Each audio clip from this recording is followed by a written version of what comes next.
नमस्कार, आप सभी का स्वागत करता हूं अपने YouTube चैनल सुरेंद्र सिंह बोरा में।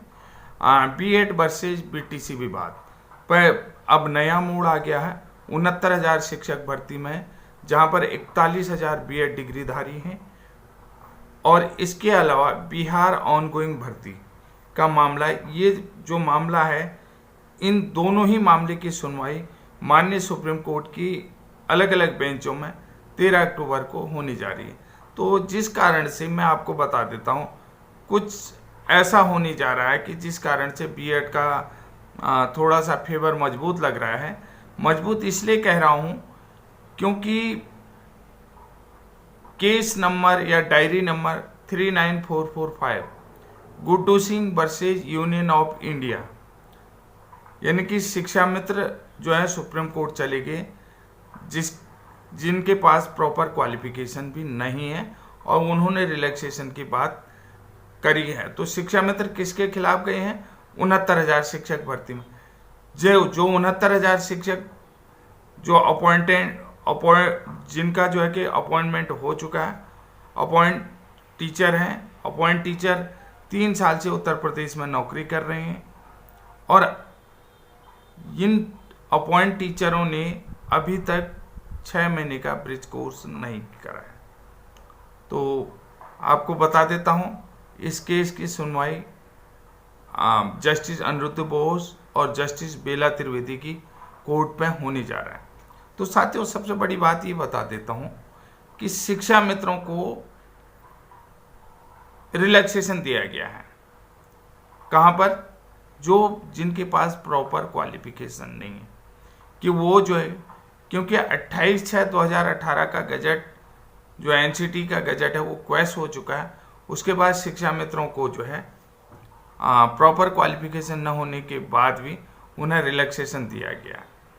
अब दूसरा केस क्या है कि दीपांग गौरव वर्सेज स्टेट ऑफ बिहार, जिसका केस नंबर आपको पता है 39420/2000, जस्टिस बोपन्ना और MM सुंदरेश जी की कोर्ट में ये जो केस सुना जाना है।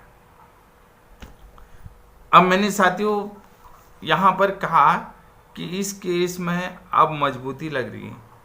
क्यों? बिहार केस में जो बिहार B.Ed वाले हैं, जो BPSC की भर्ती आई है, उस मतलब 11 अगस्त 2023 का जो B.Ed वर्सेज BSTC का सुप्रीम कोर्ट का फैसला आया, वो जस्टिस अनिरुद्ध बोस और जस्टिस सुधांशु धूलिया के कोर्ट के द्वारा दिया गया फैसला है। और अब यहाँ पर case number 39445 justice Aniruddha Bose और Bela Trivedi, Guddu Singh versus Union of India, शिक्षा मित्र जिनके पास प्रॉपर क्वालिफिकेशन है, रिलैक्सेशन के लिए गए हुए हैं। और यहाँ पर 69,000 शिक्षक भर्ती में 41,000 लगभग B.Ed डिग्रीधारी हैं। उन्हें भी देखिए, वो गवर्नमेंट के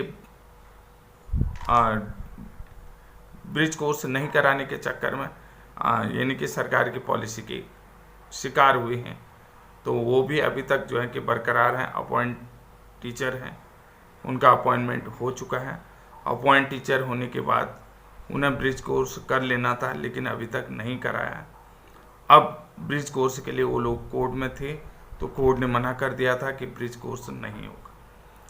अब दूसरा केस मैं आपको बता देता हूँ, 39420/2023 दीपांकर गौरव वर्सेज स्टेट ऑफ इंडिया।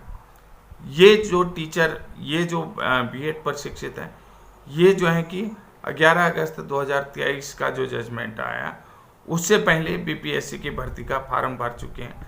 अब ये भी रिलैक्सेशन चाहते हैं। अब इनको रिलैक्सेशन मिलेगा या नहीं मिलेगा? देखिए, सबसे बड़ी बात मैंने कहा कि शिक्षा मित्रों को रिलैक्सेशन मिला है यानी कि जस्टिस अनिरुद्ध बोस जी के वहाँ पर से।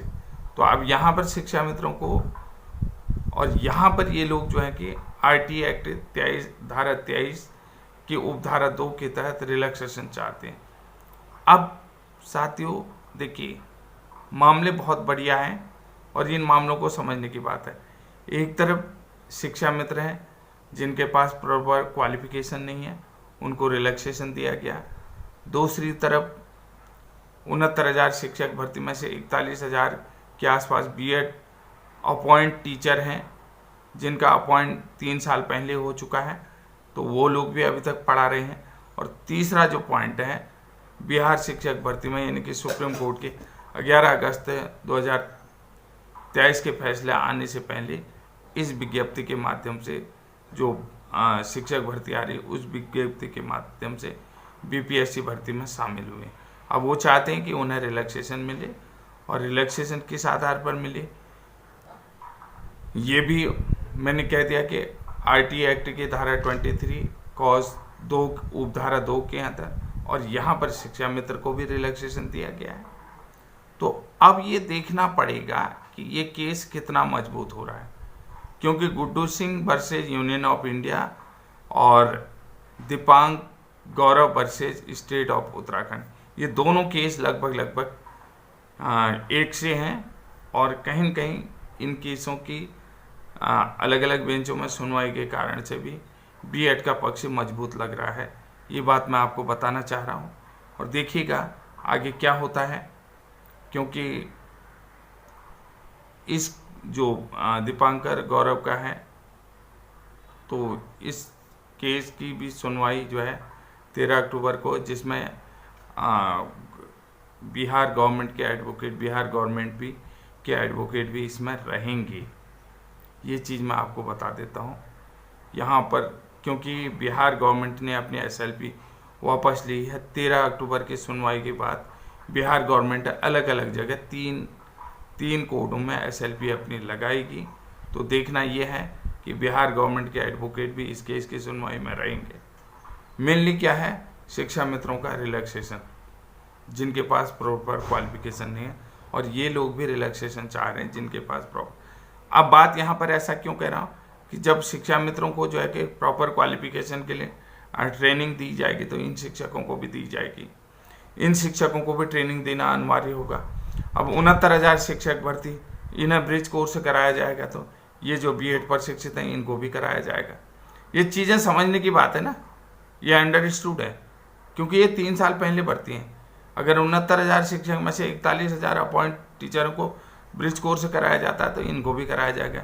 सरकार कहीं न कहीं ब्रिज कोर्स कराएगी, शिक्षा विभाग कहीं न कहीं ब्रिज कोर्स कराएगी, क्योंकि यहाँ पर क्वालिटी एजुकेशन का है।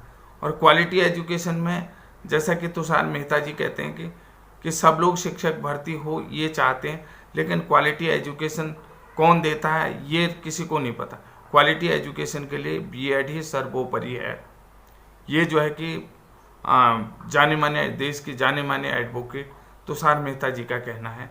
तो आप देखिए, अगर शिक्षा मित्रों को रिलैक्सेशन दिया गया है तो 69,000 शिक्षकों को भी रिलैक्सेशन मिलेगा, 69,000 शिक्षकों को ब्रिज कोर्स करवाया जाएगा। तो जो है कि बीपीएससी में जिस भर्ती में फार्म के माध्यम से, विज्ञप्ति के माध्यम से शामिल हुए हैं, तो बीएड को भी जो है कि उस विज्ञप्ति में रिलैक्सेशन मिलेगा, उस विज्ञप्ति के वो में शामिल किया जाएगा।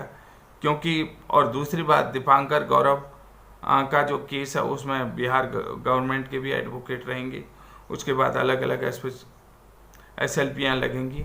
तो कुल मिलाकर के बिहार गवर्नमेंट बीएड के पक्ष में है, तो केस में मजबूती अपने आप ही लगती है। तो आज के वीडियो में इतनी ही बात मैं आपसे कहना चाहूँगा।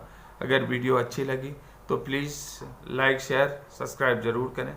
जिन लोगों ने मेरा चैनल सब्सक्राइब नहीं किया है तो उन लोगों से निवेदन करता हूँ कि चैनल को सब्सक्राइब ज़रूर कर दें। तब तक के लिए जय हिंद, जय उत्तराखंड।